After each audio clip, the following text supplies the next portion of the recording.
मंच जब से अर्थदायक हो गए हैं, तोतले भी गीत गायक हो गए हैं और राजनीतिक मूल्य कुछ इस तरह गिरे कि जेब कतरे भी विधायक हो गए हैं। बहुत ये बढ़िया। किसी कवि की पंक्तियाँ थी जो मैंने आपको बताई। आज का परिदृश्य है और आज देश में जिस प्रकार से माहौल राजनीति का चल रहा है, हम सब महसूस कर रहे हैं।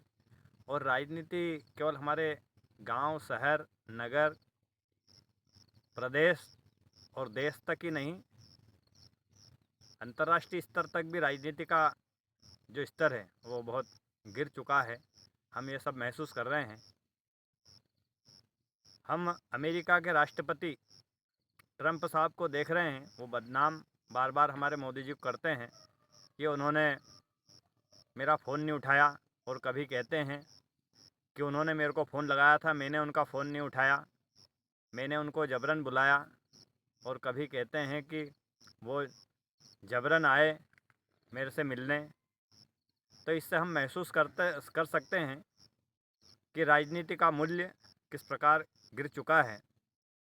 और अपनी वाहवाही के लिए, अपनी बादशाहत जताने के लिए हमेशा अमेरिका के राष्ट्रपति ट्रंप साहब अनाप शनाप बोलते रहते हैं। हम आज के परिदृश्य में ये देखें कि बाहुबल और ताकत का जो जोर है लगातार समाज में झलक रहा है। और कहीं ना कहीं राजनीतिक जो पैराग्राफ है, राजनीतिक परिदृश्य, उस पर ज़्यादा झलकता है। क्योंकि ट्रंप ने वियतनाम के राष्ट्रपति को केवल इसलिए अपने देश में उठा लिया और गिरफ्तार, उनके देश से गिरफ्तार कर लिया कि उनकी नहीं सुन रहे थे। और लगातार वो इराक पर भी अपना दबाव बना रहे हैं। तो आज का जो परिदृश्य है वो केवल ताकत का, बाहुबल का, जोर का है। क्योंकि वियतनाम को दबा रहे हैं, इराक को दबा रहे हैं। उधर रूस अ, उसके पड़ोसी मुल्क से उसका युद्ध चल रहा है। इधर ताइवान से चाइना अपनी ताकत और बाहुबल से उसको दबा रहा है। तो कहीं ना कहीं जो कमज़ोर लोग हैं उनको हस्ती वाले लोग हमेशा दबाने का जिस प्रकार काम करते हैं, उस प्रकार बड़े जो मुल्क हैं, बड़ी जो शख्सियत, ताकत वाले रखने वाले देश हैं, वो कहीं ना कहीं कमज़ोर जो मुल्क हैं, कमज़ोर देश हैं, उनको अपने बाहुबल से डरा रहे हैं। और उनके जो संसाधन हैं उनको अपने अधीनस्थ करके अपनी मनमानी चलाने का बार बार प्रयास करते हैं।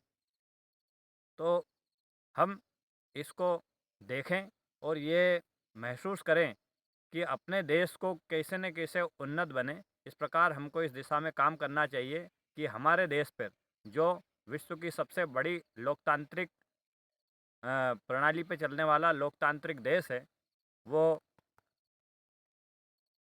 हमको ये उसकी प्रताड़ना नहीं झेलनी पड़े। इसलिए हम सबको चाहिए, एक आम नागरिक होते हुए, कि हमारे देश को हम उन्नतशील बनाएं और इसको हर तरह से शक्ति संपन्न बनाएं। और शक्ति संपन्न होने का एक ही क्षेत्र नहीं है कि हम आर्थिक रूप से सुदृढ़ हों। आर्थिक रूप से सुदृढ़ होने के साथ साथ हमारे देश को परमाणु शक्ति संपन्न बनाएं, और परमाणु शक्ति संपन्न के साथ वैज्ञानिक तकनीकी क्षेत्र में इसको लगातार आगे बढ़ाएं, जिससे हमारी पकड़ और हमारी शक्ति पूरे विश्व की ताकतों पर मजबूत बनी रहे, जिससे हमारा देश अग्रसर होता रहे और स्ट्रांग, ताकतवर बने। तो हमारे भविष्य की, हमारे कल की एक सुरक्षित होने की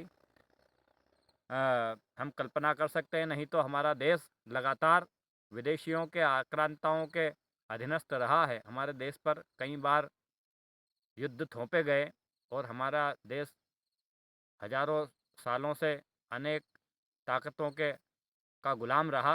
ये नौबत, ये अवसर उनको पुनः ना मिले, इसलिए हमको शक्ति संपन्न होना पड़ेगा। यही आज का इस बात का संदेश है। जय हिंद, जय भारत, भारत माता की जय।